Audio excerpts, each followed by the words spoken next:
carpeted killer whale.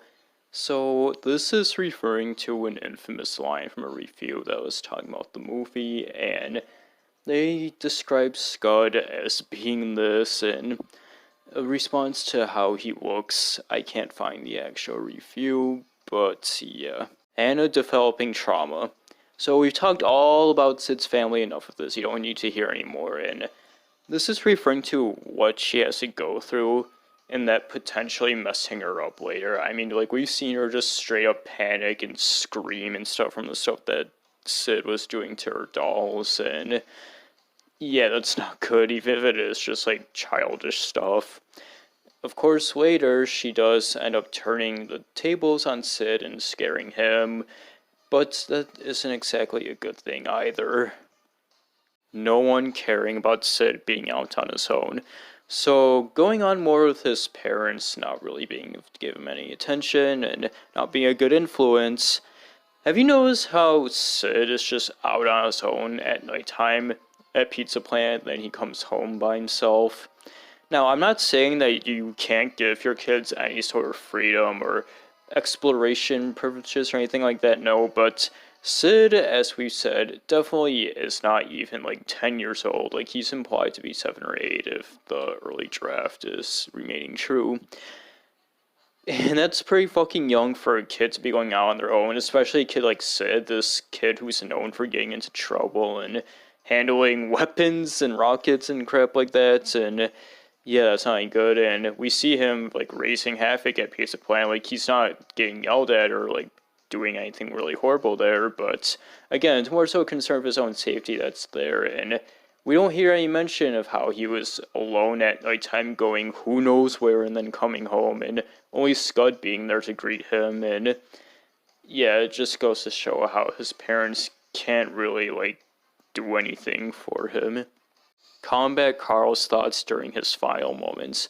Okay, so this is something that, like, I saw people more recently start bringing, like, attention to, but even then it was kind of in a way that was, like, more, like, stupid jokey and not really explorative of it, but it's something that I had thought of myself, like, a bit before that happened too, seeing the movie again, and more seriously realizing just how dark and messed up it is. Like, I'm still going to be kind of, like, tongue-in-cheek about it, and because it is a bit silly, but it's also genuinely fucked up. It's that, okay, so we see this scene, and they're like, oh no, there's a Combat Carl strapped to the rocket, or firecracker, or whatever, and then Sid blows him up, and that's Sid's establishing character moment, and, you know, we just saw him blow up one of these lifeless toys, and it's all like, oh no, they're scared of him, but remember, even if he was still, Combat Carl is a toy, just like all of the others.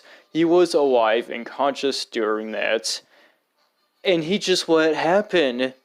Like, he was that committed to not letting him know that toys are alive that time and running for it, and you have to stop and think, as Combat Carl was standing perfectly still and waiting to die horribly, what was going through his head? Like, was he like, oh shit, oh shit, oh shit, I'm horrified, and, like, what even goes through one's head while they're about to blow up, while they know that they're a few seconds away from exploding? And was he questioning to himself, like, should I break the rules and run for it? And I mean, it's just so messed up, and it just goes deeper and deeper as you think about this. What a fucked up scene. At least these in Toy Story treats. Swinks cut roll. So this is something that I theorized myself, and you know how in the movie, how it's just kind of very lightly established that Woody and Slink are, like, really close, and Sid's, like, I mean, not Sid, Slink is, like, the most loyal to Woody, and, like, is kind of, like, his most, like, bottom, like, closest ally, right-hand person before Buzz comes and they establish a friendship. Yeah, that's something that, like, you know is a thing, but it's very, very, very barely shown in the movie. It's not even discussed. It's just very passively there, and you can just kind of tell, and it's a bit weird how it's never explored for somebody who's meant to be, like, that close to him, and yeah, like, it's a bit odd. Like, it makes me think that, like, originally he was probably meant to have, like, more lines and stuff like that, and more interactions, and role in the plot, and I almost feel like the Black Friday reel gives a bit more of a glimpse to that. Peep added when they realized everyone in the movie is a dude. Okay, a bit funnily worded aside, this is very similar to the last entry. It's just another thing that I came up with myself from noticing how mature she seems to be, and it's just kind of like pre-established as being that mature, and how close she is to Woody being his love interest and like potential partner, but how little she does in the movie anyway, even more so than Slink. And like again, like you would think that somebody who's meant to be like Woody's like romantic partner would have a bigger role in the movie. Like that's almost practically his wife in a way, you know? But like she has such a minimum role and says very little, and it's even worse in the sequel. Like she doesn't even go with him to rescue him. Like you think somebody that she's completely in love with and devoted to and is her partner would fucking be like, oh, I have to go help find and save him, but no, she's just fucking put like, oh, I want to sheep and fuck you. And yeah, again, it's just odd because she has a role that's very similar to Swink, but like it has more like potential and crap, but it's just never realized in that movie. And I don't know, it just makes me think that she was more of like a last minute addition to the movie. I mean, there was Andy's mom and Hannah and Molly, but like those are just random humans who barely do anything, like especially the baby, obviously.